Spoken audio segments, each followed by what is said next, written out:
हर साल भजन सत्संग राखी संतों ने तेड़ी भजन सत्संग दर्शन और सेवानो जे आ परिवार लाभ लई रह्या छे। खूब खूब धन्यवाद कहेवाय। आ जगतनी अंदर में भक्तिनो महिमा घणो मोटो छे अने भक्ति गुरु महाराज पासेथी मळे। सद्गुरु आपणने मळे ने एटले आपणने भक्ति प्राप्त थाय, एटले भजन प्राप्त थाय। अने भक्ति बे प्रकार छे, भक्तिना एक निर्गुण ने एक सगुण भक्ति। सगुण भक्तिनी अंदर में 9 ध्येय रहेला छे। श्रवण स्मरण, विष्णु स्मरण, पाद सेवन, अर्चन, वंदन, दास्य, साख्य ने आत्मनिवेदन। 9 ध्येय रहेला छे। अने निर्गुण में एक केवल बधा सगुण भक्ति तमारे शरीर साथे थाय अने निर्गुण भक्ति शरीर पछी शरूआत थाय। अने निर्गुण ज्यां भक्ति तमने प्राप्त न थाय त्यां सुधी जन्म मरण न मटे। निर्गुण भक्ति प्राप्त न थाय त्यां सुधी आत्मानी ओळखण न थाय। आ जगतनी अंदर में माणस आपणने संबंधनी ओळखण करावे अने संबंध में बांधे। तमने काका कुटुंब परिवार नी ओळखण करावे, बेन भाई नी ओळखण करावे, स्त्री पुरुष नी ओळखण करावे, सद्गुरु आत्मा नी ओळखण करावे। स्त्री पुरुषों नी ओळखण न करावे। अने ज्यां सुधी तमारे आ स्त्री पुरुष, नर नारी, नानु मोटू, अंदर बाहर, आ तमामे तमाम निर्गुण भक्ति आत्मानी ओळखण वगर आ भेद कोई दिवस नहीं मटे। अने एना माटेनी भक्ति छे। आ भक्ति तमारू तन मन धन ने शीश मूक्या पछी शरूआत थाय। एना पहला कोई दिवस शरूआत न थाय। एटला माटे महापुरुषो बोल्या, तन मन धन शीश अर्पण कीधा पछी निजिया धर्म शिर साटे लीधा। आ अर्पण कर्या पछी थाय। अने अर्पण विधि तत्ववेता पुरुष आपणने मळे त्यारे तमने शरीर ने हाथ लगावे नहीं ने शरीर तमारू रहे नहीं। मन ना ऊपर हाथ लगावे ने मन तमारू रहे नहीं। आज मन ने वश करवा एटले महापुरुषे मोटा मोटा मथी मथी ने थाचा घणा ने तमे जोवो तो आपणे दाखला जोईए छीए। मने आपणने आ जगतनी अंदर में कोईने शुद्ध थईने के आशा थईने जवा ज नहीं दीता। एवा मनना उपाड़ा। मनथी मुक्त थवुं एटले, धनथी मुक्त थवुं एटले। राजा रावण सोनानी नगरीनो राजा, एटली बधी संपत्ति, कबीर भंडारी, अनेक श्रीमंतो तमे जोवो तो एनाथी मुक्त थवुं एटले अने भक्ति मुक्त नो महिमा। जीवन मुक्ता तो एने कहेवाय से, आवा पुरुष परमाणु। वाणी जोवुं तो विकार नहीं जेम उगड्यो हीरानो हाणो। होय अति आनंद सुगरानु सुख छुआ खाणो। जो धनना ढगला ऊपर मीरा बैठा था, જેમનું મન ત્યાંથી ઊભું થઈ ગયું, ઉઠી ગયું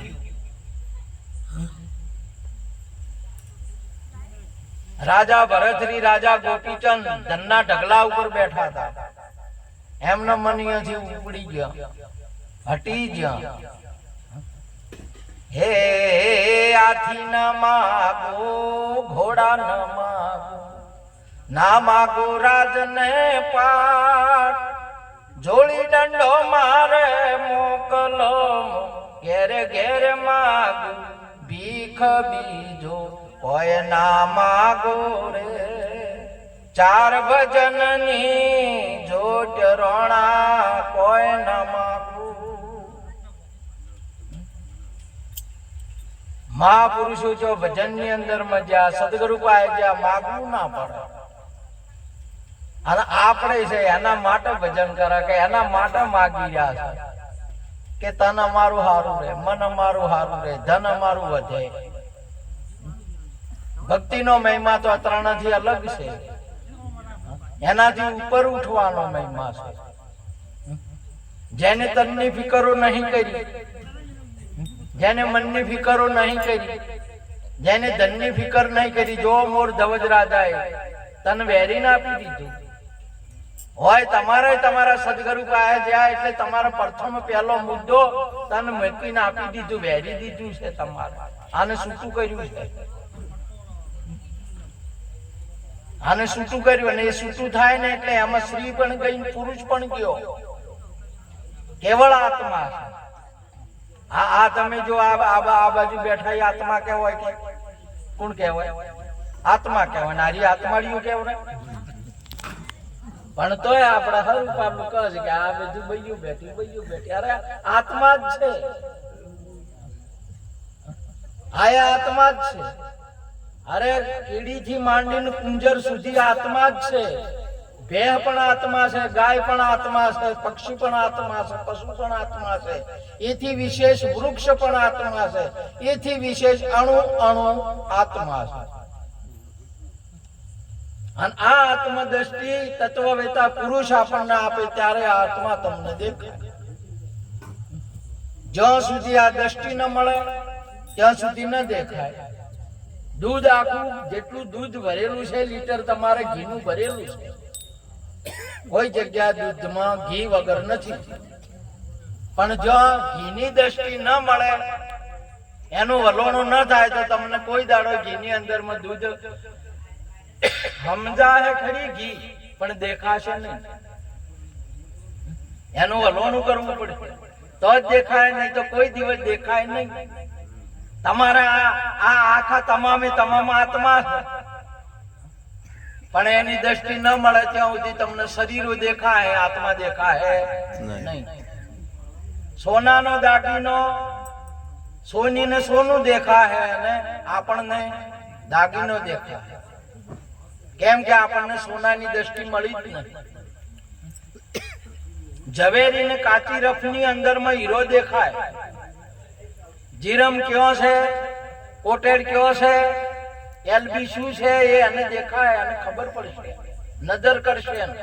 કાચી રફમાં એક કહેશે કેટલા ટકાનો બેસે. આ મિસ્ત્રીને આ થળિયાની અંદરમાં એને સમજા હે કે આની અંદરમાંથી આટલા ઉપળો નીકળશે, આટલા પાયા નીકળશે, આટલા અમાર નીકળશે. આપણને કેવળ થળિયું દેખાય.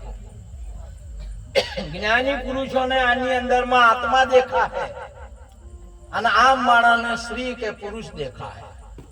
એને કોઈ દિવસ આત્મા દેખાય નહીં.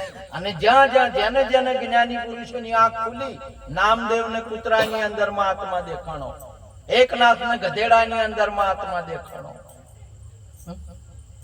આ જગત ની અંદરમાં આપણને તો માણસમાં આત્મા ના દેખાય તો બીજે તો ક્યાંથી દેખાય?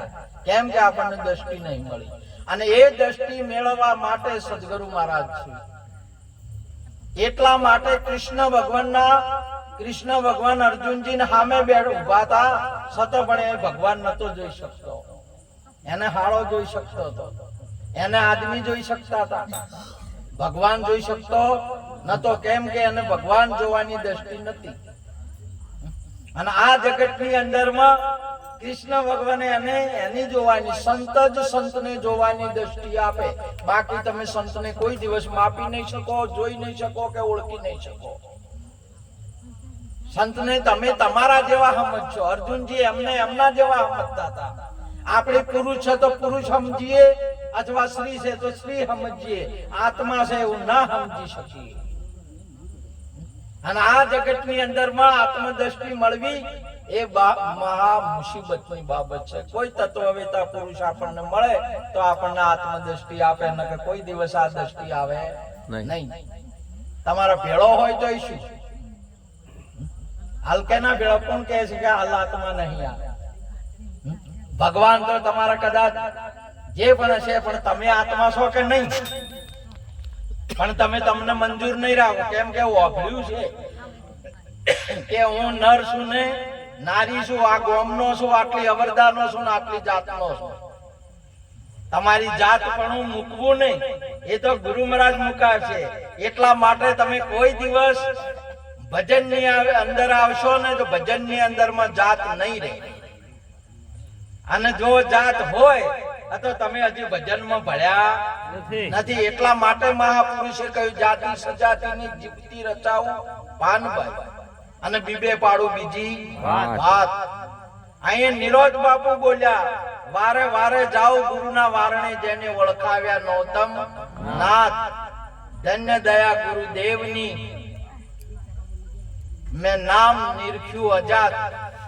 મહાપુરુષે અહીંયા પણ જાત કીધી નહીં. હોય તમારે જાતિઓ ન મટે, પુરુષ ન મટે.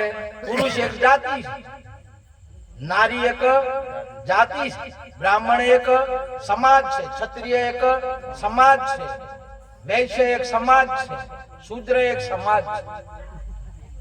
આ ચારોની અંદરમાં આત્મા છે. આત્મા બ્રાહ્મણ નહીં, બ્રાહ્મણમાં આત્મા છે. ક્ષત્રિય આત્મા નહીં, ક્ષત્રિયમાં આત્મા છે. આ તમામે તમામ બાબતોની અંદરમાં આત્મા છે. આત્મામાં કોઈ બાબત નથી, કેવળ આત્મા છે. દૂધમાં ઘી છે, દહીંમાં ઘી છે, મોખણમાં ઘી છે. ઘીમાં મોખણ નથી, ઘીમાં દૂધ નથી, ઘીમાં દહીં નથી. ઘી કેવળ ઘી છે. એવો આત્મા કેવળ આત્મા છે. અને આ આત્માની વાત તમને કોઈ દિવસ આત્મા ઓળખો તો જ ગોઠશે, ન કે તમને સંભળાહે ખરી, સમજાહે નહીં. કોનેથી સંભળાહે ખરી પણ સમજાશે નહીં. એને સમજવા માટે મહાપુરુષે કહ્યું કે સદગુરુ પાસે જવું પડે, અને એ તત્વવેતા પુરુષો પાસે જવું પડે. તમારે ડગલો પહેર્યા હાટે ડોક્ટર થાય પરો, અને ડગલો પહેરીને પેલું કોનમાં જોવાનું છે, એનાથી ઓપરેશન થાય. સર્જન પુરુષ જોઈશે, અને સર્જન પુરુષ ડગલો નહીં પહેરે, જોવાનું નહીં હોય તો ઓપરેશન તમને કરશે અને નિરોગી બનાવશે. રામ રસ ऐसो है मेरे भाई, જે કોઈ પીવે અમર હો. તમારું મરવાનું ના રહે. એનું નામ સદગુરુ છે, એનું નામ રામ રસ છે, એનું નામ ભજન છે. અને એ આપણા ફાળે આવી જશે ત્યારે તમારો આત્મા ગજ કૂદશે, અને તમારો આત્મા કહેશે હું આત્મા છું. ભલે પછી કોઈ તમને કહેશે કે તમે આવા છો તેવા છો, તમારું મનનું કબૂલાત થશે નહીં. તમારો આત્મા ગજ કૂદશે કે હું આત્મા છું, ભલે જેને જે કહેવું હોય કે.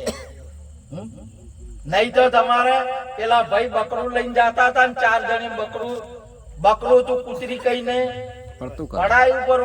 આ જગતની અંદરમાં તમારી ભક્તિ તમને પડાઈ નાખશે. કોઈ કહેશે ઓમ છે, કોઈ ઓમ છે, ઓમ વન છે, કેમ કે સાચી વસ્તુનું તમને ભાન છે નહીં. આ બ્રાહ્મણને ભક્તિ બકરીની ઓળખાણ જ નથી, અને કૂતરીની ઓળખાણ નથી. જજમાને એને બકરી આલી દોઈ પીવા, પણ એને બકરીની ઓળખાણ નથી ને કૂતરીની નથી. બે માંથી એક આધાને ઓળખતું હોત ને, આ તો એક હજી મોનોટ ની 4 જણાની વાત. મોનોટ પણ એને એકની ઓળખાણ, કૂતરાની નહીં ઓળખતો કે આ જગતની અંદરમાં તમે જગતને નહીં ઓળખતા કે ભગવાનને નહીં ઓળખતા. એક પાહાને તમે ઓળખી જો, કો તો સાપને ઓળખો, કો તો કોટાને ઓળખો, તો તમારે રૂપિયો ઓળખાઈ જાય. બે માંથી એક પાહું તમે ઓળખો. પણ એકે પાહુ તમે નહીં ઓળખો તો તમે સિક્કો ઓળખી શકશો નહીં, રૂપિયો તમારા સમજણમાં નહીં આવે. કો તો તમે આ જગતની અંદરમાં જગતને ઓળખો, કો તો તમે ભગવાનને ઓળખો, તો તમારે આ વાતનો મેળ આવશે, નકે આવશે નહીં. એટલા માટે મહાપુરુષે કીધું કોઈ તત્વવેતા પુરુષ પાસે જશો તો તમને આત્માની અને આ જગતની અંદરમાં ભક્તિ એક આત્માના કલ્યાણ માટે છે, બીજું કોઈ કલ્યાણ છે કોઈ બાબત નહીં. ભલે કદાચ કોઈ તમને ગમે તે કે કશું નહીં, એક આત્માનું કલ્યાણ. આ આત્મા મહાપુરુષે કહ્યું છે કે આત્માને આત્માની જરૂર છે. આત્મા આત્માથી જ રાજી થાય, પ્રાણ પ્રાણથી રાજી થાય, અન્ન અન્નથી રાજી થાય, પાણી પાણીથી રાજી થાય. એટલા માટે તમે આ જગતની અંદરમાં બધી બાબતોમાં જશો, આત્મા રાજી થાય નહીં. કેમ કે આત્મા કેવળ આત્માથી જ રાજી થાય. આત્મા આનંદ છે અને એ આનંદ આત્માનો આત્માને થાય ત્યારે તમારો આત્મા સાત્મા રતિરેવ સદાત્મા તૃપ્ત ચ માનવ આત્મનેવ સંતુષ્ટતા શ કાર્યના વિધતે. આત્મા જ આત્માની અંદરમાં રત રહી છે. કે તમે આ દેહમાં રહો છો અને દેહ તમારો ગોમમાં રહે છે, ઘરમાં રહે છે, તમે તો કેટલા ઠકાણે રહો છો, આત્મામાં રહેતા નહીં. અને આત્મામાં જ્યારે આવશે ત્યારે તમારે દેહ ને ગોમ ને બધું વરણ ને બધું છૂટી જાય છે, છોડવું પડશે નહીં. તમારા અભિમાને તમારે છોડવું નહીં પડે, છૂટી જશે. અહંકાર તમારે છોડવો નહીં પડે, છૂટી જશે. વિષયો તમારે છોડવા નહીં પડે, છૂટી જશે. તમામે તમામ બાબત તમારે ઘી તૈયાર છું તાવે નહીં, આ તો દહીં છોડવું નહીં પડે, મોખણ છોડવું નહીં પડે, સાત છોડવી નહીં પડે, દૂધ નહીં, તમામે તમામ છૂટી જશે, છોડવું પડશે નહીં. અને ફરી તમે આમાં નોખશો તોય ભળશે નહીં. તમે આ જગતની અંદરમાં જાઓ તોય તમે ફેર ભળશો નહીં. તમને જગત કાઢશે હોમાં કે તમે ભગત હોય મતાવો, તમે ઓમ નહીં. તમારે જગતની અંદરમાં તરવું નહીં પડે, જગત તમને તારવીને કાઢશે ખરા કે આ તો કોઈ નહીં માનતા. મોઈન છોકરો બોલાવવા જો આજે તો કોઈ માનતા નથી અને આજે કોઈ કરતા નથી. તમને જગત તારશે, જગત તમને નોખા કાઢશે. માટે આજનો યોગ પ્રભાતરામ બેનબા મળી માતાજીના નામને સમરણ અર્થે રાખી સંતોને તેડ્યા, ભક્તોને તેડી ભોજન ને ભજન આપ્યું. એ બદલ ખૂબ ખૂબ ધન્યવાદ. આપ સર્વે સંતોને નમન કરી વાતને પૂરી કરું. બોલો સદગુરુ મહારાજ કી જય. જય ગુરુ.